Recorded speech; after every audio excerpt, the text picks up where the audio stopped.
Mineral Deposits owns half of the TiZir joint venture in partnership with Eramet of France. The JV comprises of two assets, the Grande Côte mineral sands operation in Senegal, known as GCO, and also the TiZir titanium and iron ilmenite upgrading facility in Norway, known as TTI. I'm Lelda Smits, and joining me at ASX Investor Series in Sydney is the company's CEO, Robert Sennitt. Robert, welcome. Thank you very much, and it's great to be here. What is the size and construction cost of the GCO operation, and what makes it unique? Yeah, so we finished building the GCO operation in February of 2014, and we're currently in the process of commissioning that operation now.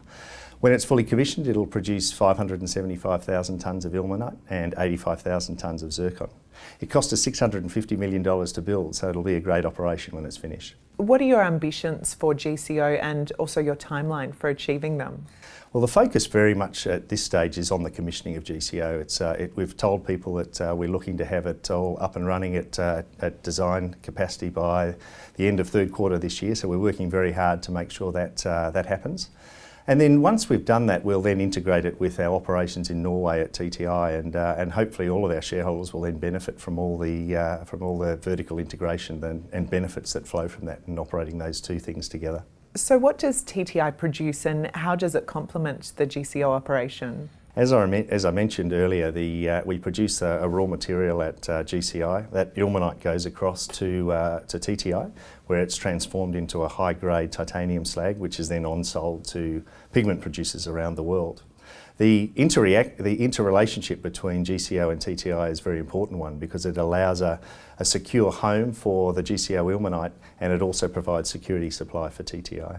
Who are your main customers, and how does TTI facilitate the delivery of your product to customers? So as I mentioned, our key customers are the major pigment producers around the world. And TTI being located in Norway is ideal, actually, because effectively what you have is most of those big pigment producers, Western pigment producers who we service, tend to have their plants located either in North America or Europe, which obviously is very close to Norway. What do you believe are the main factors currently impacting mineral sands pricing, and what's your outlook for the medium term? Yeah. It's like all commodity prices, mineral sands prices have suffered in recent years, but at least now we're starting to see a lot of that surplus inventory starting to come out of the market, particularly from our main customers.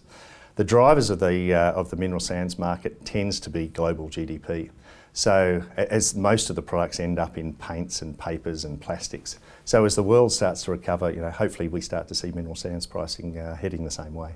So finally, Robert, what's your vision for TiZir, and what do you anticipate will be the next milestones? The next 6 months are really important for us. So we finish the commissioning at GCO in the third quarter of this year, and then in the fourth quarter we reline out the upgrading facility in Norway, such that we go into 2016, hopefully all guns blazing, everything working well, such that we have a great year for our shareholders in 2016. Excellent. Robert Sennitt, thank you for the update from Mineral Deposits. Thank you very much for having me.